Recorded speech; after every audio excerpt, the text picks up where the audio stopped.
Ashley was actually going to have my question filled out properly. Oh no! Guys, I can hear us. Yeah, we're live. Jesus Christ, why? Because it's 8:30. But it's echoing. Oh, it shouldn't be echoing. Hold on.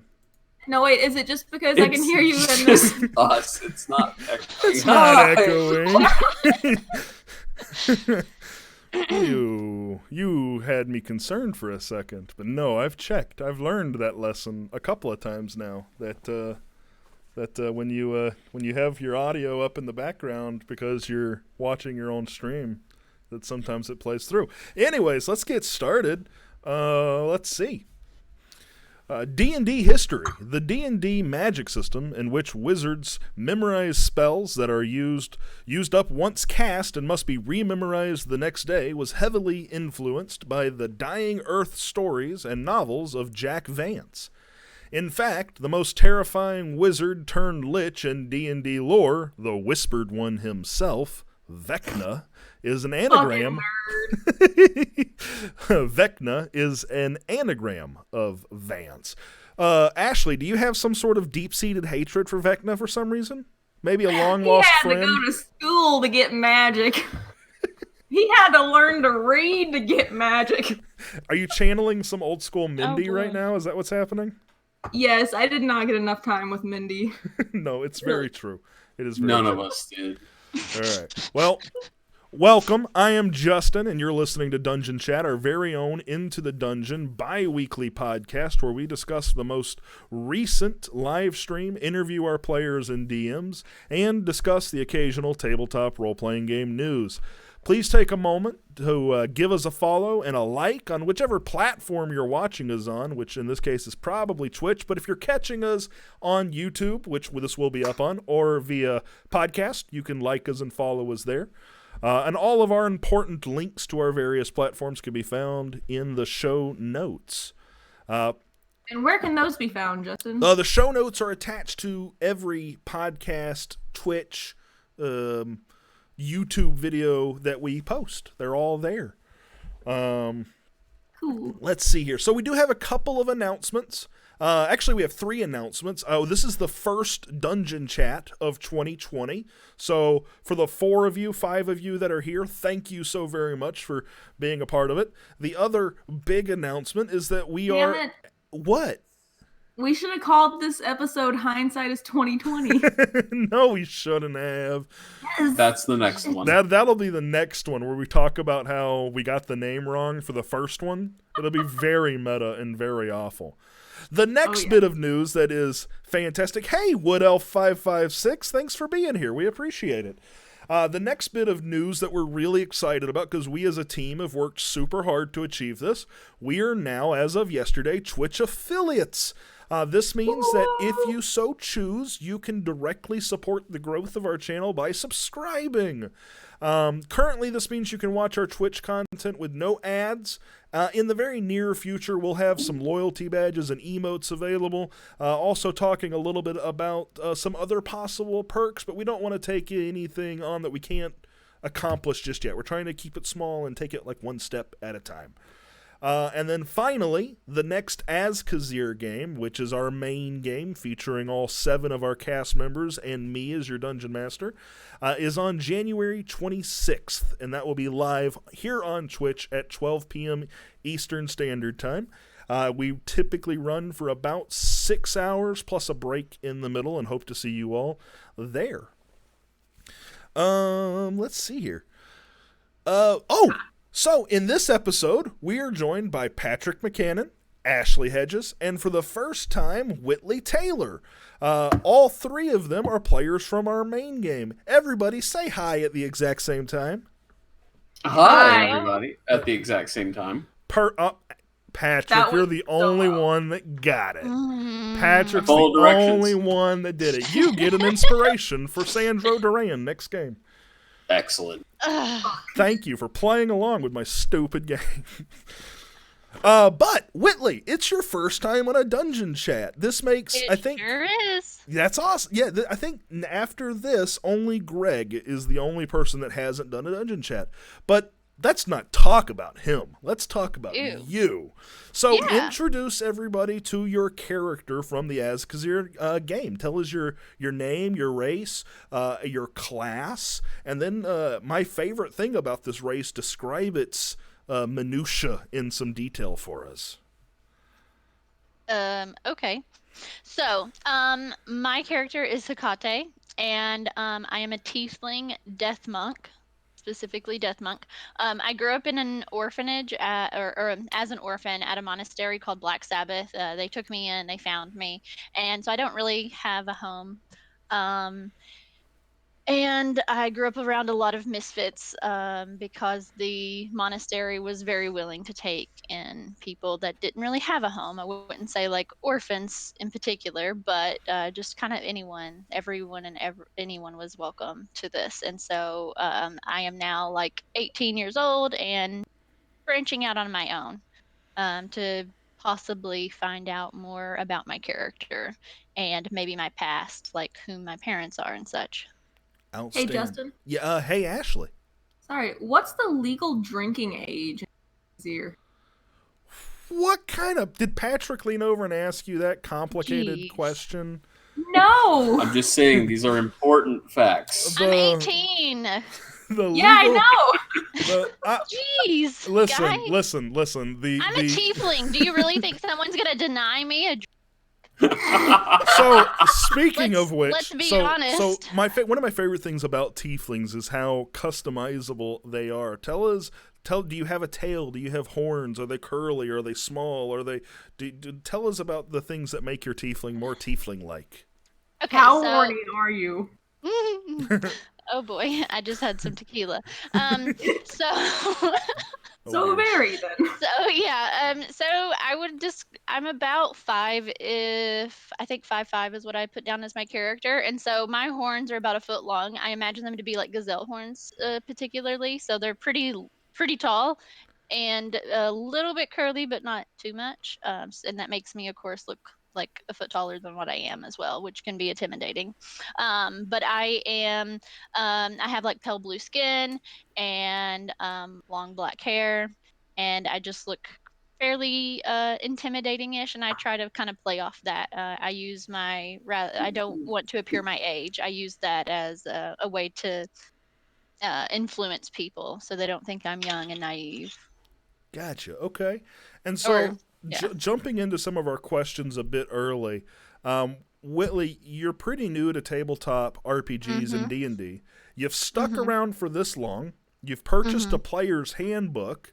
Does this Yes. mean you've decided that this is going to be like a long-term hobby for you, or have you taken the plunge? Yeah, absolutely. I definitely have quite a bit more work to do, as far as like there's so very much to learn.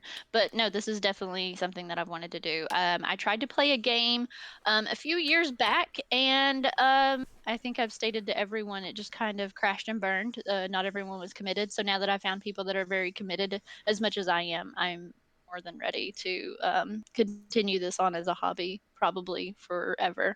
And also, one of the things that I really like about it is it allows me to exercise, like my nerdiness, and, there are very strict rules, but also it gives you that sense of like freedom and creativity and kind of an improv. And I like that aspect because I don't feel like I get to do that a lot in my line of work. And so it's a great outlet for being able to be creative and on the spot and making fast decisions. Outstanding. Okay. Awesome. So, kind of rolling right on into the rest of the questions we have. I think the first one I have is for Patrick. So, Patrick, are you here somewhere? Indeed. Oh, wonderful. It was important to me that you all receive an establishment, but and for those of you that aren't aware, Matthew Colville's Followers and Strongholds and Followers book is phenomenal. Yep. So absolutely go take a peek at his content if you haven't before. But it was important to me that everybody receives a stronghold and relatively early.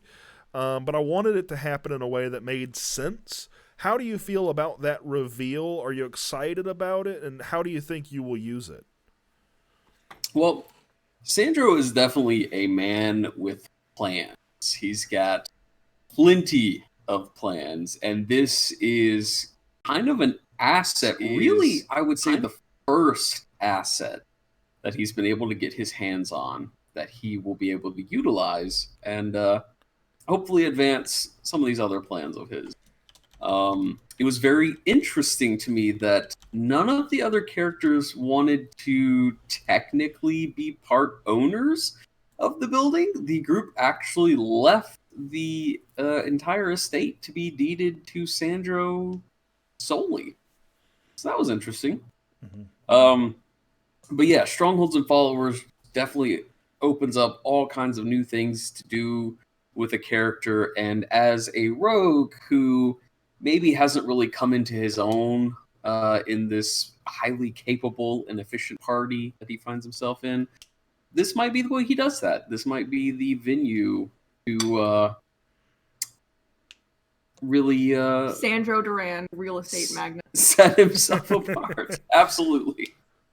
It's one of the purple squares on the Monopoly board, right? Gotcha. Okay. So now, hearing that that's something that you're thinking about, it may potentially set you apart, and I think that kind of teases a question that I know is coming up later.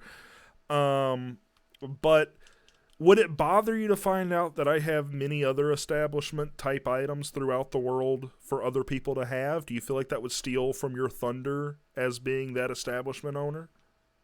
I mean, not if I get there first. Well, I mean, like you said it yourself. No one else wanted on the deed, so. So I think you've done that. I think you're very distinctly there first. Absolutely. Gotcha. So Whitley and Patrick specifically, and Ashley, this question kind of pertains to your character, so I guess you can weigh in if you want to. But I'm really curious about the people that are not directly involved in the kerfluffle. Both of you, Whitley and Patrick, have a front row seat to the tensions growing between our Fae characters. Hephaestia, the Eladrin, Denham, the Centaur, and Forain, the Firbolg. What are your thoughts as that tension grows, looking at it from the sidelines? Whitley, I'm happy to let you go. Okay, yeah. I'm kind of. I don't take sides per se. I'm just watching it unfold. I suspect that obviously Denham has her reasoning. I'm just waiting to find out exactly what that is. I get the feeling we'll find out much sooner than later. So yeah, I'm just hoping. It doesn't become too much of an issue, but also I think one of the characters, Tack, I noticed was really trying to patch things up between the characters in one of the games. I don't think it was the last one. I think it was the one before. And he really didn't, or she really didn't seem to like that argument that was going on. So I feel like there's enough of us that will kind of keep it from getting worse, but I also feel like we'll find out what's going on soon enough. So yeah. As for Sandro, I kind of find myself in really a D&D first for me in that I'm the only human in the party. So this is kind of Sandro's first time interacting with Thank you Faye. for that, by the way. Absolutely. Yeah, it's his first time interacting with the Fae. It's his first time meeting a centaur. And he definitely didn't expect that two completely different, to him, exotic groups of creatures could be that, I don't want to say hostile, but unfriendly towards each other's ideals. So he's very interested in seeing where this goes. As a mastermind rogue, he is, of course, a master of intrigue. And so he might be thinking, this is maybe something I can use. I don't know. So he's keeping a close eye. He's going to be taking bets on the fight. Interesting. Oh, that's easy. Is it? My goal's on the druid. Oh, okay, yeah, that's a good point.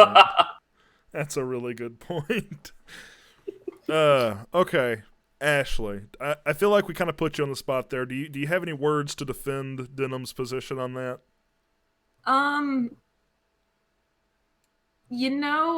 Denim.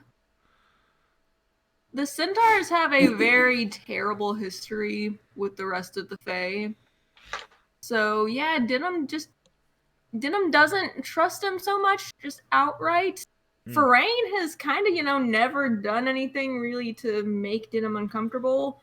Hephaestia, though, has tried to kill at least 2 people that were running away. Just shot 2 people in the back. So, yeah, who would do that? That's crazy. Does it have anything to do with the Hephaestia trying to ride you? No, okay, no. So that was a misunderstanding. I was not bucking her off because she tried to ride me. She was getting bucked off because I thought she was trying to kill that guy. Okay. Okay. Okay. Yeah, no, because she had already killed one guy that was trying to run away. Okay. No, that clears a lot up. So, interesting. Steering the conversation a little bit. Ashley, I have 2 questions for you. One's a real quick one. How did it feel when Retsk, I want to set the stage a little bit for those who maybe haven't watched it. We left our last game on the game before last on a cliffhanger. We knew there was going to be a chase. And this was exciting for all of us, but it was especially exciting for Ashley because Denim is a centaur. And on top of just being a centaur, Ashley has very much made it that Denim wants to go fast. So chase going fast, perfect. So when this chase begins and Retsk, a tabaxi, jumps off the horse, scales a building, and takes the chase a completely different route than you were probably expecting, how did that feel? Well, Justin, I'm going to have to ask you, how did it feel when you realized he should have stayed on the horse? I never made that realization. I never made that realization. He would have gotten away if he had stayed on the horse. He really would have. I don't think that's true. It is. No. No, I think a flat out run would have always... No, that horse can go faster than Denim can. Well, I don't look at rules. Why would I ever do that? I'm thinking purely flavor. No, that cat's climbing a tree. No, so I did look up how fast the horses in D&D can go. Mm-hmm. And honestly, I had no hope of actually catching him after that. And then when he jumped on the roof, I thought, wow, Justin's just rubbing it in now. So what is the speed of a horse? It's 60? Double, right? It's 60? Oh.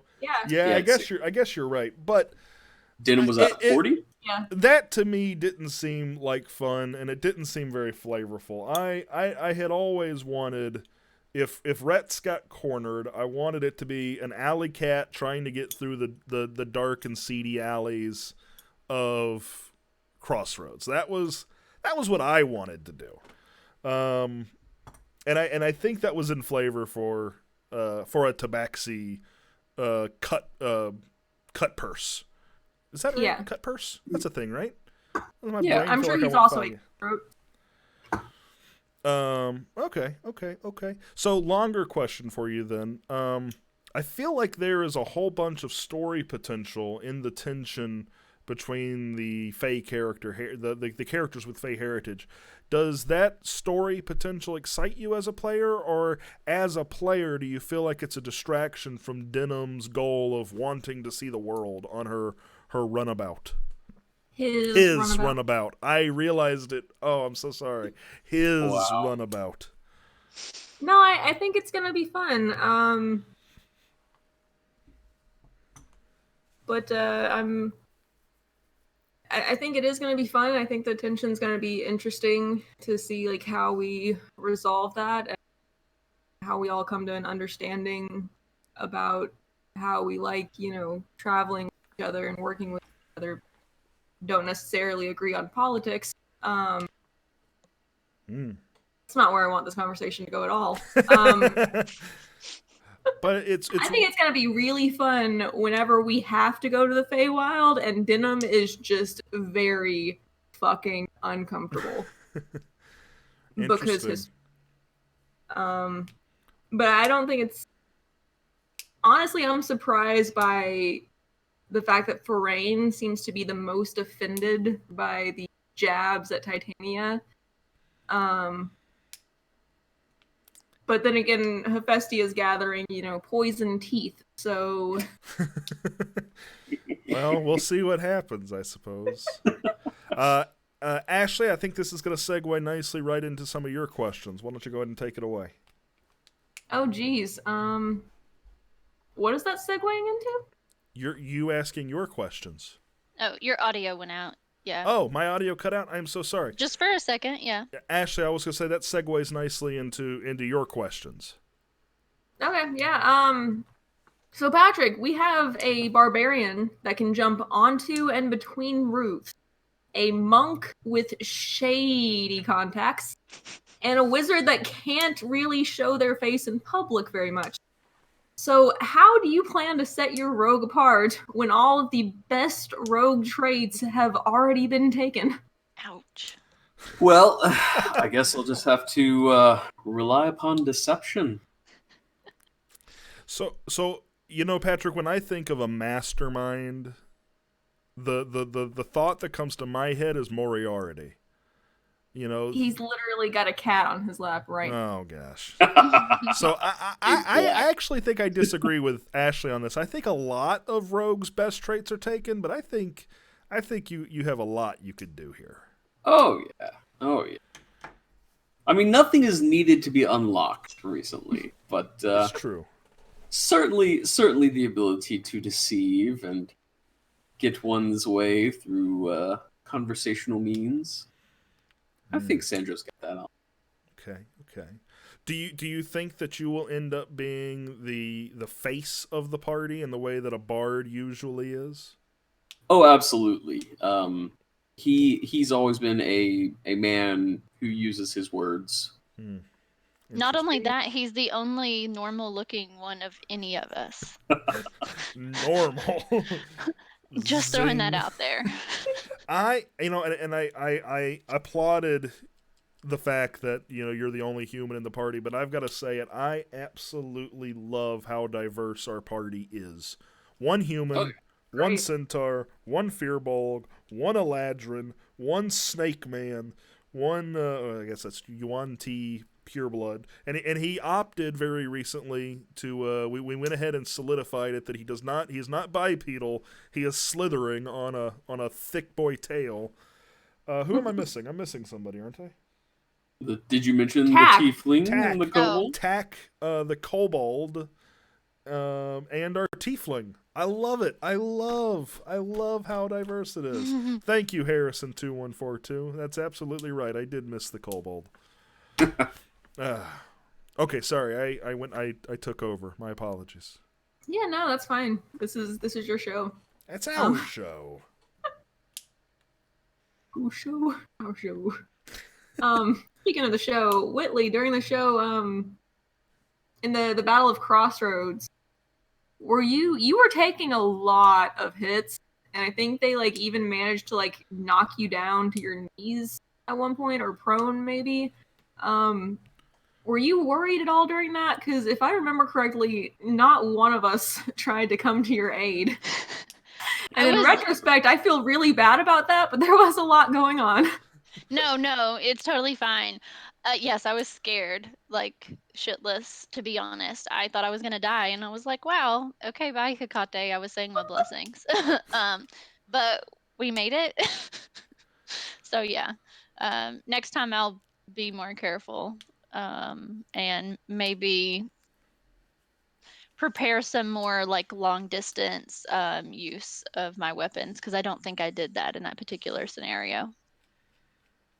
I forget. Did she take out the guys that were trying to tie her up with ropes? What happened there? I don't remember. Oh, that's right. I don't even. Oh, I don't remember either. That was before the break. How dare you? Yeah. That was 6-7 weeks ago. I think we said some guards rushed over to help. Yeah, somebody helped me. I don't feel like I did that on my own. Okay. I don't remember whom in particular, but yeah. Yeah, I did not do it on one my of own. the villain actions I had for that bandit raid was that they were going to try and take hostages via ropes and nets. So I'm sure that happened, but I don't remember how you got out of it. Nor do I. Monks. They get the Monks. job done. So that actually kind of segues nicely into what I wanted to talk about here. So Whitley, you mentioned that you're going to try and do a little more long distance with Hecate. You also mentioned that you are a death monk. You were very proud of that fact. That's awesome. Yes. So in the halls of Black Sabbath, where the learned masters did rip epic guitar riffs on metal guitars. I don't remember that. I'm not sure what happened at that school, but I did want to ask. My favorite thing about monks is how flavorful they can be, mechanically and roleplay wise. So I wanted to see. We have seen Hecate throw some daggers. Yes. We've seen her throw some punches. But I wanted to ask you, what did you have in mind, and has it changed for what her main fighting style will be? What's her main flavor going to be? To be Are you thinking? perfectly honest, I don't think I really gave that a lot of thought when I first planned my character. I should add that I rolled for my character for those whom don't know. That's so I right. did have a little bit of flexibility with that, of course, but I did really try to sticking with whatever the die gave me. Granted, I think particularly the Death Monk was something I picked for myself. But nonetheless, I didn't really plan for any of that when I made my character, and I guess I hadn't really thought it out. But I do like the fact that I can throw and use, I can fight someone near me, but I can also throw a dagger from afar if I need to. So I plan on, I guess, kind of playing with that a little bit more, the distance, and also using up close combat, because I don't want to just pinpoint on one single thing. I want to make it that way my character is as useful as possible. Did you also roll for the Way of the Long Death, or is that something you picked? Oh, no. I think I rolled for Monk, and then Justin suggested Death Monk. I think that's how that happened, if I remember correctly. It was somewhere in somewhere in that vicinity of I think you definitely we rolled talking for about monk. how tieflings were very edgy. Oh yeah, because then you actually suggested that I should become a warlock, which I definitely plan on doing for my next character. I didn't want to cheat the die, I guess, at that point in time. Okay. Once you committed to rolling for a random character, you were committed to stick with that. Definitely. Also, I've realized that part of the reason I did that is I don't like making decisions. So next one, I'm gonna force myself to make a lot of very particular decisions. What's the Anywho. coolest? I'm sorry. Go ahead. What's the coolest thing about Way of the Long Death that you're looking forward to? Oh my gosh. Let me look. I haven't looked at it in a while, but if I'm not mistaken, I get to steal people's life energy from them, and I can't fucking wait for that. That sounds amazing. So after Hecate is going to be a vampire. Yeah, after they're so far or so close to death, I get to take their final points and absorb it into my own being. Yeah. Yeah, I was gonna say starting at level. So I'm looking at it because I wasn't. We kept calling it Death Monk, and I was like, I know that's not what it's called. So I was looking it up. It's Way of the Long Death, but starting at 3rd level, so you can actually do this now. Your study of death allows you to extract vitality from another creature as it nears its demise. Okay. Yeah. Yeah. Maybe that's one of the more recent ones. I was thinking of another then, because it gets even better as it goes on. Oh yeah, I was gonna say they are all pretty much varying degrees of that type of badassery. So, oh yeah. So just real quick, Harrison2142, who is Kyle, who is our Yuan T Snake Thick Boy we just talked about, is in the chat, and he pointed out that Hecate managed to wiggle out by being all dexterous and monk-like. Sounds about right. Okay, cool. I'm glad he remembered that. So Hecate will be making the bad guys eat a knuckle sandwich, and then she's gonna eat their life. Is that about right? Yes. Okay. Yes. Oh boy. Excellent. Okay, yeah. Let's see. Starting at level 17, I can touch and channel the energy of death into a creature. And within 5 feet of me. And then after that, after a Constitution saving throw, it takes 2d10 Holy for shit, that's necrotic so damage. powerful. So you can Yeah. expend up to 10 key points, and Mhm. for every key point, deal 2d10. Yep. Oi. Ready.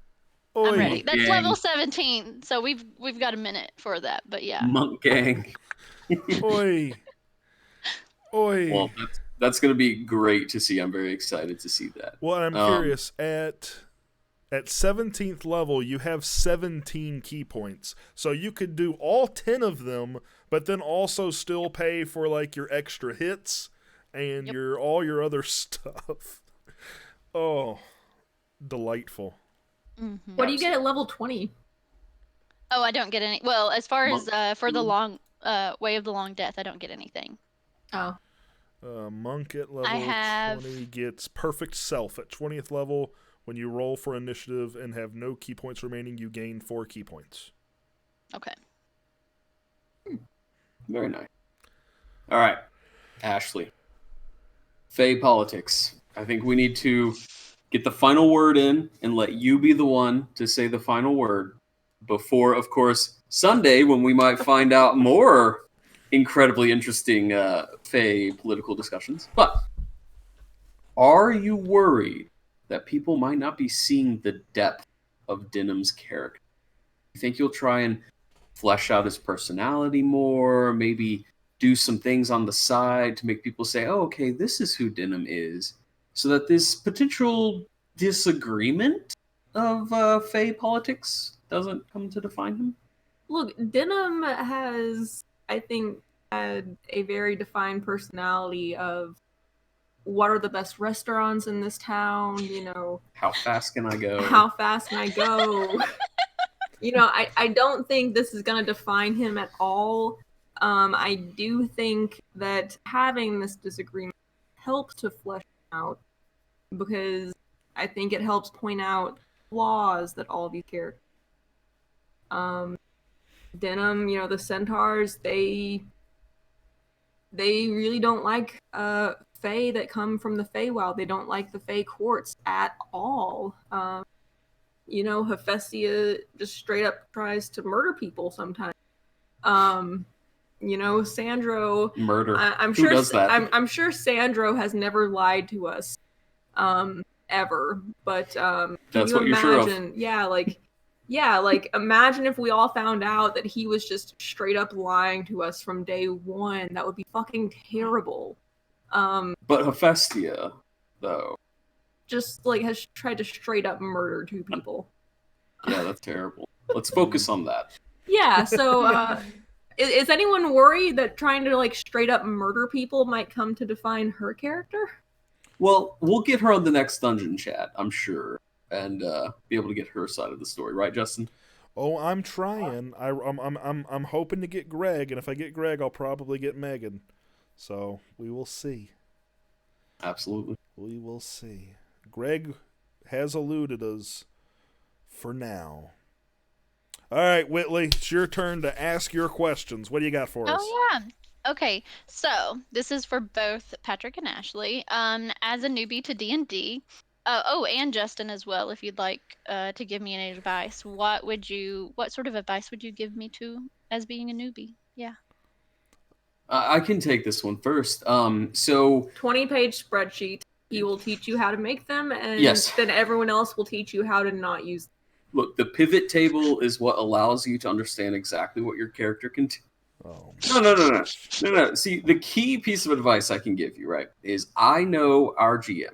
I know how Justin works. Mhm, There is mhm. a file cabinet full of potential things that you, as a player in this game, might do. Your goal Mhm. is to do the thing he didn't write down. Oh yeah, of Oh, course. yes. Throw him off his game. Other than that, it's fine. You know, Okay. just remember that the dice determines, and yeah, you'll be good. Okay. My advice Thank for you. you is that, Patrick, I hate Not you. to do what Patrick said. Don't listen to him.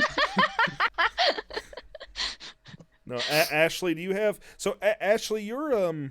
I'm really curious if you have any advice to give, because I feel like... Yeah, because you're fairly new in comparison Yeah. to the rest of the table. Yeah. Yeah. Honestly, I think my advice is just to make characters that you're gonna have fun with. Okay.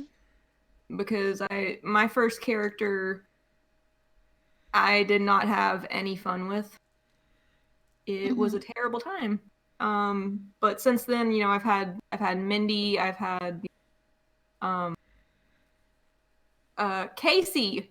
Oh, Casey was the absolute best. It's really a shame that she was killed by fucking Vafir. Yeah, it's terrible. The what happened to her. worst. I don't even remember Casey. I gotta be honest with you. That hurts even more, honestly. I think he's just being a dick. It's fine. And yeah, and Denim, honestly, I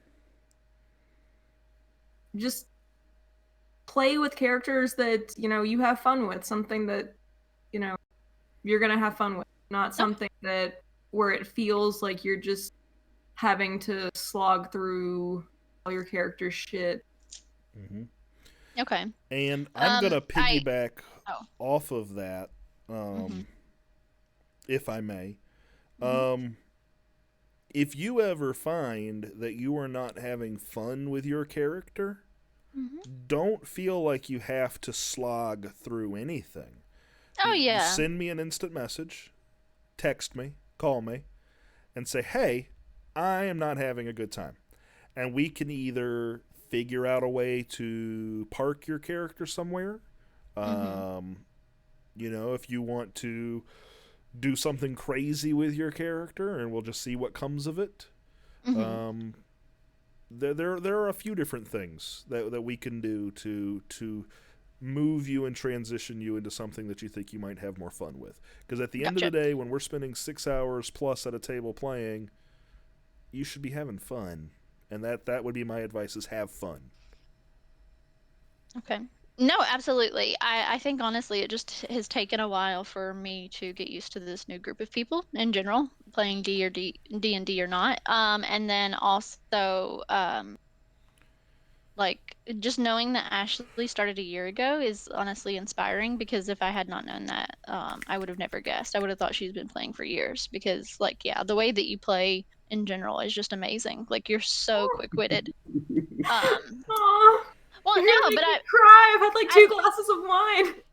don't worry, the tequila is hitting me. I said D and D and rather than D&D, so it's perfectly fine. I wasn't Dungeons gonna say and anything, but I was gonna cut that audio clip and share it. It's Deers and Dragons. Yeah, Tennessee came home with me. So let's see, what was I saying? Oh yeah. So yeah, but no, like Maximilian von Tracker, you came up with that like off the top of your head. It was amazing. And then just some of the stuff that Denim does, like her obsession with Frida and the tamales, like I can't get enough of it. Yeah. Neither can Denim. They're the best tamales in town. She was really close to never having. Excuse me. He was never close. He was very close to never having a tamale again after the Battle of Crossroads. Yeah. Oh my god. Justin, you killed everyone I liked in that town. I was gonna be so mad if you killed Frida too. Listen, y'all saved the town. You should be happy. Heroes. Yes, the heroes of Crossroads. Because that's what heroes do. Wait, can we say that? Yeah, I think so. Is that a thing? Wait, shit, we're making money off this now. Wait, hold on. What is that reference? Cut that out. I don't know what that reference is. Thor Ragnarok. Oh, jeez. It's been so long. Cut that out. Maybe they won't recognize. Okay. Whitley, did you have some other questions? Oh yeah, I did. Sorry. It's okay. Okay, so Patrick, in the last episode, you'd been gifted a home. What are your plans to do with this home within Crossroads? And like, I know we expect to come back to Crossroads shortly after we go to Belgard, but do you expect to come back regularly, or are you going to use this as a source of income for you, maybe charge rent, or what are your thoughts exactly You know, listed on regarding it? Air D&D. Well, Yeah. yeah, Air D&D, absolutely. And since I don't think that's a business, I'm going to add that to the list of things to do. Good job. Thank you. But no, as you're aware, humans in this universe are a lot like the house elves of a certain fantasy world. So now that I've been gifted a home, I'm free. No, yeah, he was living in the Tour de Fair, probably comfortable lifestyle. Just nice little private room, running a business out of that room. It's really strange he couldn't just live with his parents. They're far away. The family farm is far away. Across, it's but Interesting. yeah. So this house, we've got to fix it up. It's going to cost a bit of money. We got to get people in from another city entirely that we're not even heading to. So it's going to take a minute to get it there, but it's going to be a nice house. And hopefully we're going to do a terrain build podcast video at some point to actually build a physical representation of the estate. That's going to be really cool. But Ooh. Yeah, I'm looking fancy. forward to doing that. I just realized that it's probably going to take a few sessions for you all to even be close to returning to Crossroads, so it's probably not that big of a rush on it. oh, Well, I mean, just knowing, I mean, it took forever to wrap up, the first, it took, what, 5 sessions to leave Crossroads? Yeah, but originally we were supposed to leave sooner. We just decided to stay one extra night, and that changed the whole That is true. thing. So That is true. I mean, it's gonna take us, an hour to figure out what we want to do when we get to Belgium. And then on top of that, though, it's even when you return to Crossroads. I mean, if it's been a week, 2 weeks, it takes 3 to 4 months to renovate your home. yep. So It's gonna be a it'll take project. some time. Yeah, and I'm hoping that so. And this kind of goes back to the advice for a new D&D player. I have goals for my character, to be sure, but I'm also always kind of chasing new experiences just as a D&D player, things I want to play through. And one of those, of course, is to see a longer form campaign, a campaign that is spread out over a couple of months, maybe even a year, maybe even a couple of years. I'm not sure where we might go. But I want that opportunity to see a character grow. And even if I, for whatever reason, have to end up switching characters, being able to see them grow as well, that's something I do want to experience and hope I might get to see here. Mhm. And the other thing is I do want to try and see what kind of fun can be had in a D&D game that takes place in a singular urban environment. Maybe that's going to be Crossroads. Maybe that'll be, we all just have fun playing around with the politics of Crossroads and seeing how the world changes around us, and we spend more time there than maybe some other people might think. I think it's very easy in D&D to be like, okay, we need to go to this other side of the continent and do these things here, and then go to this other side of the continent to the north and do these things here, and just jet set around the world as typical adventurers. I've done that, and I it's fun. I want to see if we can spend a little more time in. Mm-hmm. Mm-hmm. Yeah, I think we've all played, with the exception of probably Whitley. We've all played the, race against the clock, big bad evil person introduced in the first session, kind of a campaign. And, we just did that for a year and a half, almost 2 years with Creed. And Creed, I know you're going to listen to this. We had a great time. No judgments being cast on the amount of fun we had for the 2 years. If we weren't having fun, we wouldn't have done it. But Hashtag thank God for Phoenix Industries. Hashtag thank God for Phoenix Industries. I think, but it's like you said, it's kind of seeking that different experience, and that's kind of what I'm hoping to accomplish with this. I think my problem and my concern as it comes to cultivating that different experience is I've never done it, I've never seen it, You've never done it. You've never seen it. So, one thing I've done is I've put us on a milestone system, and that's to kind of intentionally rein in the rate at which levels are gained, just to kind of slow the pacing out a bit.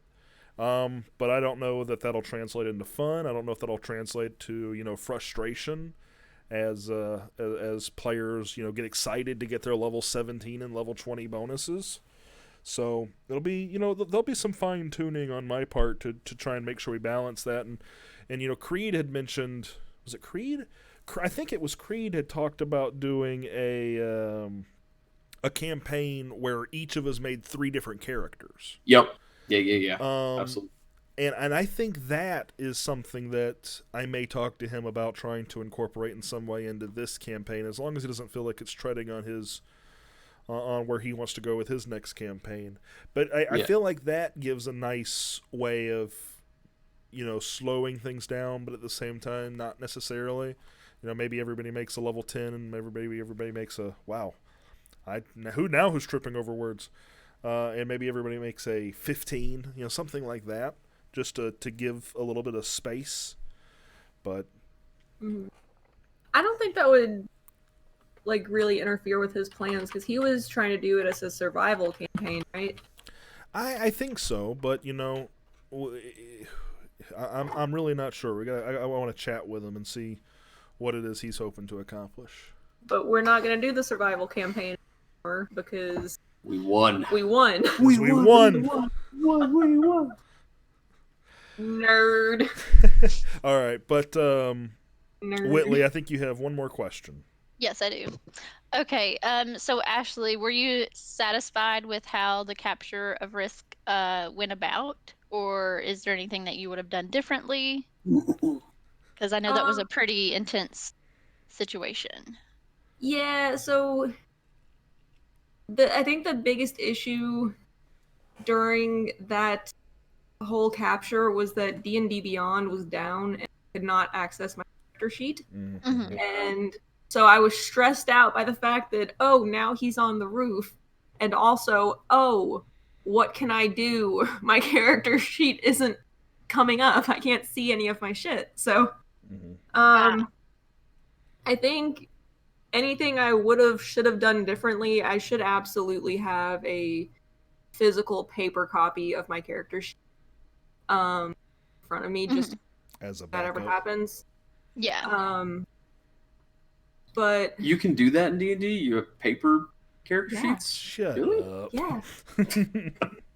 You've never had one of those before? You've just used your 20-page spreadsheets? Yeah, Excel documents. Listen, don't listen. We all know Patrick can be a bit extra, but his ability to be extra has also really simplified it is simplified almost as much as it's complicated. Absolutely. That's my goal. And I think that's an okay thing. I think that's an okay thing. Yeah, I think other than that, maybe it was just that none of us had done the chase mechanics before, but Yeah. I think probably also with, how quickly it was over, like how quickly we were just, face to face, just in a fist fight, basically. Mm-hmm. The chase mechanic kind of broke down pretty quickly on how useful and streamlined. That's true. So honestly, I'm kind of hoping to actually be able to get into a big old chase, maybe later on when Denim has, a lot more speed. Mm-hmm. Just let him go, see how far, chase someone. Absolutely. See how that goes. I think that'll be a lot of fun. Mm-hmm. Okay, cool. Awesome. Okay, well, it's in the title of the episode, so we're at 52 minutes, and I want to try and squeeze in one last topic before we get out of here. So I think we would be really missing out if we didn't talk about the last fight of the last episode. Oh, yeah. It was, to me, a good fight. Terrifying. We almost lost a character. We almost lost half of the characters. No, Justin. no, hold that on. was Hear me out. So we dropped 4 to 0, but we had one character go to 2 death saves and literally a roll between whether they were going to live or die. Is what I mean when I say nearly died. So I'm glad we survived it. And I definitely had a rush putting you all up against a fight that was probably the most difficult y'all faced from me to date, with the exception of a bad trap that I designed for the last game, for the last little campaign I tried running. The bone demon Barnes thing where Barnes died and we had to carry his dead body back to the town. Yeah, but that's an old campaign. Let's not get too sidetracked on that. But I'm just curious, real quickly, if I can get some key takeaways from the 3 of you. Well, maybe we'll go Ashley, Whitley, Patrick, on just some of your thoughts on that fight. Things you liked about it, didn't like about it, whatever. Just your thoughts. Denim always likes getting to, really fuck up a... No. Wow. I liked how much I didn't know what the fuck was happening. When he got close enough and did the AoE and we just started bleeding from everywhere. Mm-hmm. Mm-hmm. Wow. Wow. Uh-huh. Can you not? And you took a permanent scar from that, didn't you? Oh, yeah, absolutely. Uh-huh. Yeah. So the house rule is if you take more than half your damage in a single attack, half your health in a single attack, you take a permanent scar. What did we decide a permanent scar from bleeding out of your pores looks like? I don't remember. I think you said eczema. No, like a wine stain. Port wine stain. Oh, yeah, port wine stain. Yeah, like raised. Is that accurate, though? I don't know. I didn't Google it. Yeah, me neither. Yeah. I'd hate to insult someone who has port wine. Yeah, that's true. We should probably figure that out. Can we just call it eczema? Because lots of people have eczema. I have eczema, so we want to just say it looks like some skin that's nasty. Yeah, I just really gotta keep moisturized. Okay. All right. I don't like the way this went. All right. Whitley, some of your thoughts on that combat. Holy shit, I was scared to death. Because I just saw everybody dying around me. Not only was I taking a lot, which is not that big of a deal, but I saw pretty much all of the people in our group that were had the ability to heal being injured, and I was terrified that we were going to come to an end. I had a worry myself. Yeah. I was... And just not knowing anything about the creature. Like, I know there was one point in time where I tried to make contact with Hephaestia and ask her. Like, I was so in the dark, so that didn't help anything at all either. Gotcha. And Patrick? I mean, I was fine. I mean, I didn't have a problem with the fight at all. I mean, get out. No, but to go back to a little bit more advice to new players. So I think Greg was the same, and I'm sure maybe some other people at the table instantly knew what we were fighting, knew what a Redcap was, knew what they were capable of, knew their whole thing about bathing their cap in blood and regaining strength and everything from that. But I was sitting there, and as soon as Justin said Redcap, Iron Boots, I was like, yeah, Sandro doesn't know anything about this, so I'm going to approach it from that direction.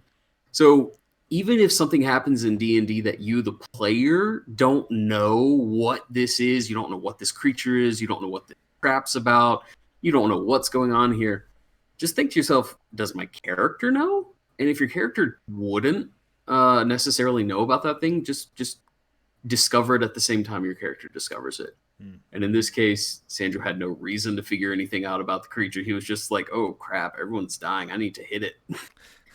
That's a fair logic. Weren't you talking about how you have the second highest intelligence in the party? Yeah, but he's For someone so smart, he's sure are dumb. He's from a very rural village, so he hasn't had a lot of reading opportunities. I'm sure we'll eventually come across some books and be able to rectify that. Can you read? Yes. There's that Mindy again. It's okay if you can't now. Well, I want to just point out one thing in that fight. So so we'll end on a little bit of a DM tip. So for any future DMs or current DMs that might be listening to this, there was one mistake I made, and I didn't realize I made it when I made it, but about 10 seconds later, I did realize I made it. And by that point, it was far too late. So the stat block in a lot of D&D content for monsters is going to sometimes list a multi-attack. Now, I would tell you that a mistake would be to say to your players, this Redcap is going to walk over and use a multi-attack against you. Because what that does is it takes the power and the believability out of the DM's hand. Because for me, I walked over with this Redcap and said, I'm going to use my multi-attack against Hephaestia. So when I did that, the first attack nearly killed her. The first attack dropped her to 0. Now, if I had not declared the whole multi-attack, if I had just kept that to myself and said he's going to walk over and stab, he's going to walk to somebody else and bite, he's going to walk to somebody else and kick, I can do that knowing that it's a multi-attack without saying I'm using my multi-attack against Hephaestia. But because I did that, I had no choice unless I wanted to completely destroy the believability I have with my players at the table, which I will hopefully never do, which is, at that point, because I've declared it, I have to say he attacks again. And so fortunately, it all worked out in our favor, but I dropped her to 0. Then the second attack hit, and if you're incapacitated and you get hit, that means you immediately fail 2 death saving throws. And I believe the third attack missed. So she was fine, but her turn was next, which means there was no opportunity for a player to give her a potion or a healing or anything. So literally, that dice roll could have been her demise. And fortunately, she rolled a 12. She rolled a 10 with a +2. So she didn't die. She was able to pass one of her saving throws, and her allies were able to help her. But that was a folly on my part, because I don't want my players to die right now. They're level 3. I don't think there's anything fun about dying at that point. But I had no choice once I declared the multi-attack against Hephaestia. And that's the only thing I would say on that matter. Any thoughts on that before I take us to our outro, y'all? I think you should have killed her. Hey,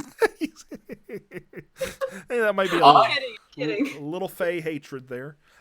I also don't want to lose believability with the group. That's all I'm going to say. That's loaded. All right. Well, thanks to our guests, Ashley, Patrick, and Whitley, your first time here. Thank you all for taking time out of your Monday, school night as it were, to chat with us. And thank you to our followers. We have 5 people viewing the stream. Now, I know at least one of those is Kyle, and I know at least one of those is Patrick, and I know at least one of those is Ashley, but usually one of those people is also me. Well. We have one person unaccounted for, and that makes me so happy. I'm so very happy.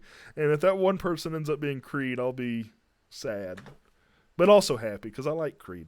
But anyways, mystery person, say hi. Yes, please do. Before we finish this outro, I want to know who you are, and I want to thank you for being here, and I want to say your name with my thank you. Otherwise, I will just forever refer to you as mystery person. That being said, for those of you that find us on Twitch or YouTube or podcast, please give us a follow to stay up to date with what we are doing. You'll be able to find in the show notes, no matter what platform you're on, the different social media sites that you can follow us on, as well as stuff like that. You can find all that information there. If you want to help us grow in a very direct way, please consider subscribing. There will be more subscriber perks soon. If you're unable to subscribe, a follow is awesome as well. And, share it. If you think this is something your friends would enjoy, share it with them. And that's a totally free way that is just as impactful and just as helpful to us. That all being said, you will see us live the 26th here on Twitch for our final episode, our next episode of, it's because I think the last time we did You're this, gonna kill us all. Well, I think the last time we did this, it was the final episode of 2019. I think where my brain went. But you will see us here playing the next final episode of January. The final episode of January? No. The next episode, as we get ready to play for the rest of 2020, nonstop. That's obviously not true. 26th, here on Twitch. Hope to see you. Thank you all very much. Thank you again to our guests. That's it. Say bye, everybody. Bye, everybody. Good job. But you don't get inspiration this time. Damn it. Rude. All right, and stopping recording.